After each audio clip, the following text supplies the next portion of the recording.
கண்ணீர் கோலங்கள். அவன் பெயர் தேவா. கலை மீதும் ஓவியங்கள் மீதும் தீராத பைத்தியம் கொண்ட ஒரு ஏழை இளைஞன். அவளது பெயர் மேகலா. ஊரே மதிக்கும் ஒரு பெரிய பணக்காரரின் மனைவி. அவளுக்கு வசதி, ஆடம்பரம் என அனைத்தும் இருந்தது.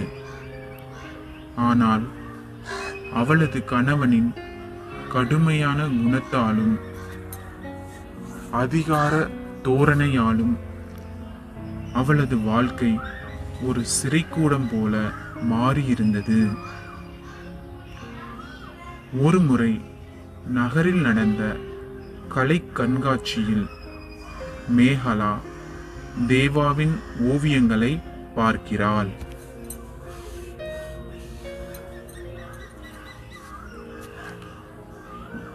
அவளது சோகம் நிறைந்த கண்களை கண்ட தேவா அவளை தன் அடுத்த ஓவியத்திற்கு மாதிரியாக இருக்க கேட்கிறான்.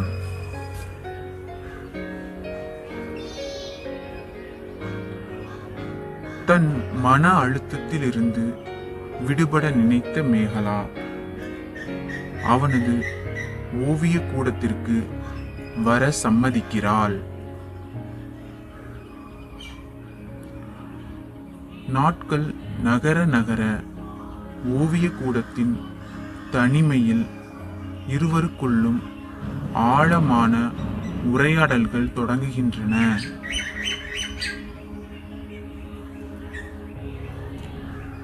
தன் கணவனிடம் ஒருபோதும் உணராத அன்பையும் மரியாதையையும் மேகலா தேவாவின் பேச்சில் காண்கிறாள்.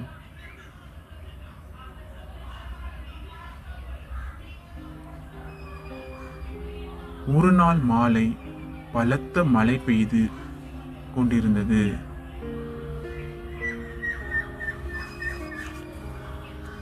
பயத்தில் நடுங்கிய மேகலாவின் கைகளை தேவா மென்மையாக பற்றுகிறான்.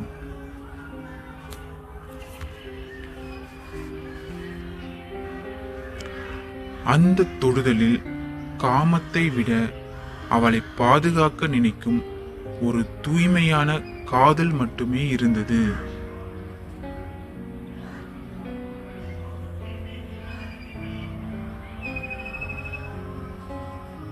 அவர்கள் நீண்ட நேரம் ஒருவரையொருவர் பார்த்து கொள்கிறார்கள்.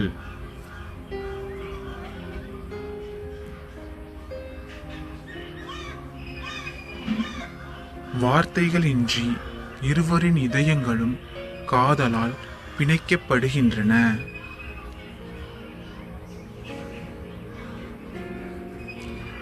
மேகலா தேவாவின் தோளில் சாய்ந்து தன் வாழ்நாளின் ஆகச்சிறந்த நிம்மதியை உணர்கிறாள்.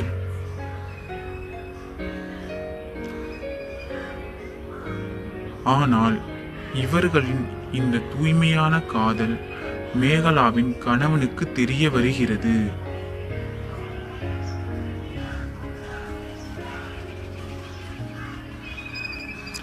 அவர் மேகலாவின் கௌரவத்தை சிதைத்து அவளது குழந்தையையும் அவளிடமிருந்து பிரித்து வீட்டை விட்டு துரத்துகிறார்.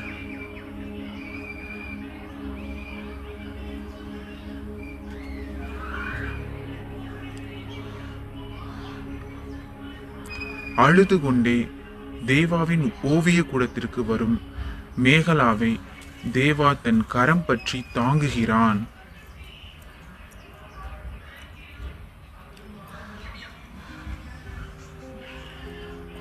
எல்லாவற்றையும் விட உன்னுடைய மகிழ்ச்சி தான் எனக்கு முக்கியம் என்று கூறி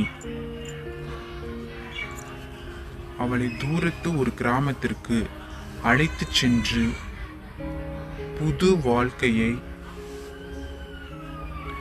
தொடங்குகிறான்.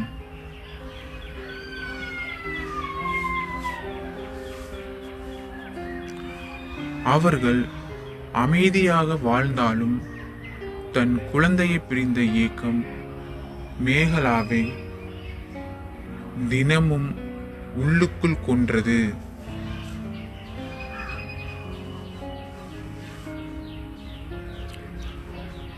அந்த சோகத்தால் அவளது உடல்நிலை மோசமடைந்து கடுமையான காய்ச்சலால் படுக்கையில் விழுகிறாள்.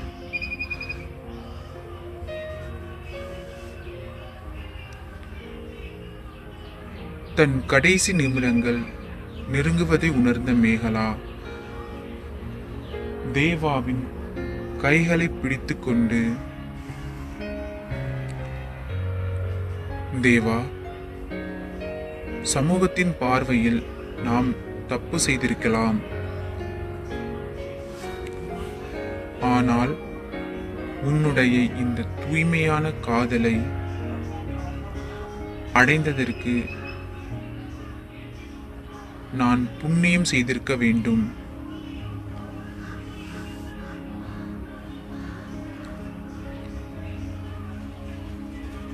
அடுத்த பிறவி என்று ஒன்று இருந்தால் நான் உனக்காக மட்டுமே பிறப்பேன் என்று கூறி அவனது மார்பிலேயே உயிர் விடுகிறாள்.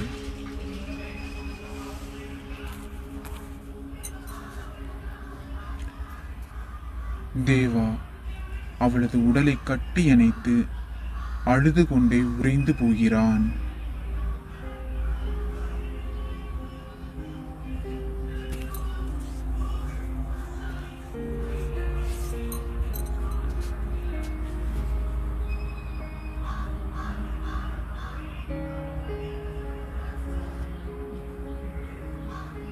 நன்றி.